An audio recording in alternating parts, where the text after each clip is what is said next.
Okay, so are you ready? Because today we're really diving deep into something that's probably pretty familiar to a lot of you, welcoming a new sibling to the family. Yeah.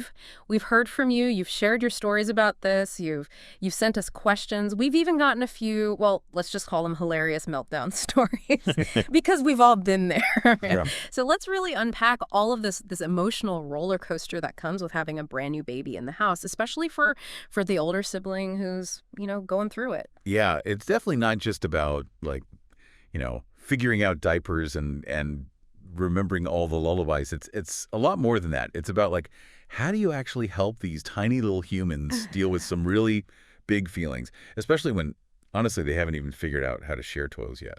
Exactly. And what's fascinating is that, we were looking at some research specifically from child psychologist Dr. Laura Markham. And the thing is, like, a lot of the things that we might see as parents, the fact that maybe your older kid gets a little bit more clingy, or they regress a little bit, they go back to some of those baby-like behaviors, even if there's outright jealousy, like all of that, that's normal. Totally. And it's easy to forget, I think, as parents that to the older child, like their whole world up to this point has revolved around, them. Like they are the center of attention. And then suddenly there's this new little person who needs like constant care. And let's just be honest, like kind of steals the show a little bit. Right. It's a huge adjustment for them to make. Makes total sense when you put it that way. So how do we actually help our kids, go through this transition? We saw that one of the sources called it big kid time, I think. Yeah, big kid time. And it's a really surprisingly effective way to help with this. And it goes beyond just spending time with your older kid. It's about like really carving out dedicated one-on-one time just with them for like at least 15 minutes every single day, even with all the newborn chaos. Okay, but see, that's what, like, 15 minutes just seems out and almost deceptively simple. Like, why is that so powerful? We'll think about it in terms of, attachment theory, right? Young kids, I mean, they thrive on that feeling of connection with their parents, feeling reassured by their caregivers. And so that big kid time, that's like sending a huge signal. Like, it's telling your older child, hey, this bond that we have, it hasn't been broken just because the baby's here. So it's like it's almost like their own little, I don't know, emotional refueling station, like a reminder that says, "Hey, you are still incredibly loved and important, even with this new little person hanging around." Exactly. And it's during that time, during that dedicated time, that you can actually like really tune into how they're feeling and help them process, all the emotions, all these big emotions they're dealing with that they probably can't even put into words yet. Which brings us to that other part of having a new sibling, the jealousy. I feel like at some point every parent hears, that phrase that just makes your heart sink a little bit. I don't like the baby. Yeah. Like it's like a rite of passage, right? It is. It's like you're not a real parent until you've heard that one. And it's often these seemingly really insignificant things that set it off. Like I was reading this one anecdote from the research, and it involved this toddler who, oh my gosh, he just had a complete meltdown because the baby, and honestly, the baby probably didn't even know what they were doing. The baby just touched his favorite toy truck. Oh yeah, no, I can see that. The wails, the tears, like been there, done that. So how did they deal with it, the parents in that story? So this is where I think it gets really interesting, right? Because instead of just being like, no, you got to share, be nice to the baby, or like dismissing how he was feeling altogether, the mom actually validated his emotions. She said something like, hey, I see that you're really upset that the baby touched your truck. It's okay to feel angry. See, but that feels so counterintuitive though, right? Like, shouldn't we be teaching them, like, you gotta share, be happy that you have a sibling, be a good brother, We should, but not at the cost of like their emotional well-being, right? We have to remember that even us, like we're adults and we still struggle with regulating our emotions sometimes. So imagine being a toddler who doesn't even have the words, the vocabulary to explain all those big feelings swirling around inside them. Yeah. That's a really good point. It's like asking someone to solve this complicated math problem, but they don't even know the basic numbers yet. So it's like instead of jumping to, hey, share nicely, we can actually like give them the words to use, the tools to actually figure out those feelings and talk about them. Exactly. Yeah, and that's like the whole idea of building up their, what they call it, emotional literacy, right? Hmm. Like the research really focused on teaching even really young kids how to like use the language of their emotions. So instead of Yeah. just saying, I'm mad, Mm. you can start introducing things like, you know what, I actually feel jealous when the baby plays with my toy. Or Mm. it makes me kind of sad when the baby gets to sit on your lap. Yeah. No, those are really good, like, specific phrases to use. And you know what I'm thinking? Like, even adults could probably use a little refresher course on their emotional vocabulary sometimes. Oh, And absolutely. 100%, yeah. But it's super important for little kids, especially because they're just learning how to like navigate all of that.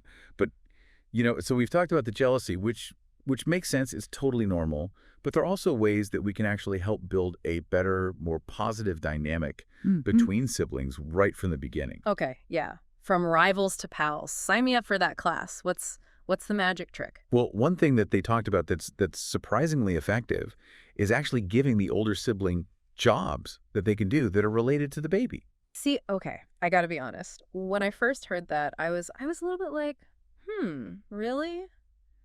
Like, I just imagine my toddler, like, being forced to go fetch diapers and then resenting the baby even more. Right. No, and it's not about like turning them into a mini parent or anything. It's more about giving them things to do that are right for their age, that make them feel like they're like part of it, like they're included and they're actually helping. So for example, maybe they can help pick out what the baby's going to wear that day, or maybe they can hold the bottle, with supervision, of course. Yeah. But yeah, just little things like that. No, that makes a lot of sense. So instead of, like you said, being excluded, they actually feel like they're part of the team. Yeah. Exactly. And all those little things, they can actually really help build up that sense of responsibility and even pride. Like there was one study and it found that the kids who were given those little jobs, those age appropriate chores to do with the new baby, they actually showed way less jealousy. Mhm. And they actually had a lot more positive interactions with their sibling overall. See, it's amazing to me how much like the little things really do make a difference, right? And it sounds like, a lot of it really does come down to perspective, right? Like if we can find ways to like create those little positive associations between the siblings. Yes. Oh, and speaking of that, there was this really, really sweet anecdote. It was from the research, and it was about this mom. She did this really clever thing where, like, every time the baby would coo or make a little sound, she'd be like, "Oh, listen, the baby's telling you a secret." Oh, that's so cute. Right. So it's like instead of those baby sounds just being, just more baby sounds, they suddenly became like this fun little language that the siblings could share. Yeah, like their own little secret code. Exactly. Exactly. And the toddler like just totally bought into it and would just start giggling and like trying to, talk back to the baby, which is, I don't know, it's just a really great example of how we can kind of reframe those things that might be a little bit, tense and turn them into a chance for the siblings to actually connect. Yeah, that's really cool. So a lot of what we've talked about so far has really focused on like what the parent can do. But I do think it's important to also acknowledge that even with the best of intentions, like this whole thing, this transition to a new baby, it can feel honestly pretty overwhelming for everyone involved. So at what point is it actually a good idea to, I don't know, call in like some professional backup? Ooh, that's a really good question. And I think like the most important thing to remember there is that like asking for help, it's not a failure at all. Mm, It's more about realizing like, you know what? We could really use a little extra support right now. totally. And sometimes just having that like that outside perspective, somebody who's not in the thick of it every day, they can offer like new strategies or even just that reassurance that, hey, you're doing okay. Like that can make a world of difference. Absolutely. Yeah. So if like those really intense feelings of jealousy or anger, if they're still sticking around a few weeks after the baby's born, Yeah. it's probably a good idea to like have a chat with your pediatrician, maybe family therapist, somebody who can really look at what's going on and help come up with some more specific strategies to help Ah, your older little one, adjust. right. Yeah. It's like having a coach in your corner for this whole new family dynamic, right? And speaking of like potentially tricky dynamics, the research we were looking at also talked about how like this whole sibling rivalry thing, it doesn't just magically disappear once, they're out of the baby stage. Oh no, definitely not. In fact, I think it just gets more more creative, let's say, as they get older. Right, like the classic battles over like who got the bigger slice of cake or who gets to sit in the front seat. Exactly. Yeah, they even joked in the research that like sibling rivalry is nature's way of making sure that parents like never get to relax, Mm. and of making sure that there's always plenty of material for, future therapy sessions, right? But in all seriousness, I do think even with all of the challenges, even with the bickering, even with all of that, there is something so special about the bond between siblings. It really is. It's like, I don't know, it's this whole mix of ups and downs. Yeah. Like there's competition, but there's also this really cool sense of like camaraderie. And Yeah. and at its core, I mean, it's a bond that can last a lifetime, right? Yeah, absolutely. And it's funny because sometimes it's those little moments, the ones that maybe don't even seem that important. Like, when they're little and they're arguing over a toy or or they're like cracking up over some silly game. It's those things that actually like end up shaping how they see relationships, and even their place in the world. Right. It's like this crash course in like how to be a person 101, but disguised as, just being a kid. Totally.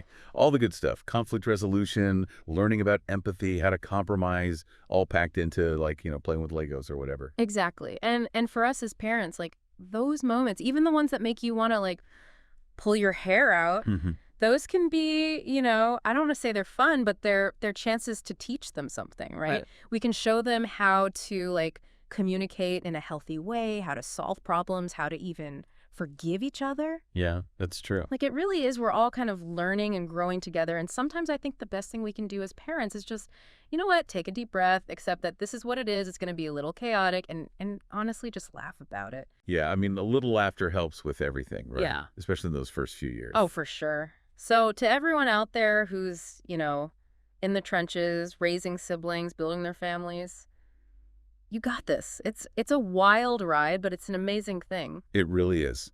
And with that, I think we've reached the end of our deep dive for today. Yeah. But before we go, one last thought, because even though we covered a lot today, like the reality is every sibling relationship is different, right? What works for one family might not work for another, and that's okay. It is. Trust your gut. Pay attention to how things work in your house, and don't be afraid to ask for help if you need it. This whole sibling thing, it's full of surprises, but it's also so rewarding. It really is. So yeah, embrace the chaos, enjoy those little moments, and remember you're not alone on this crazy adventure.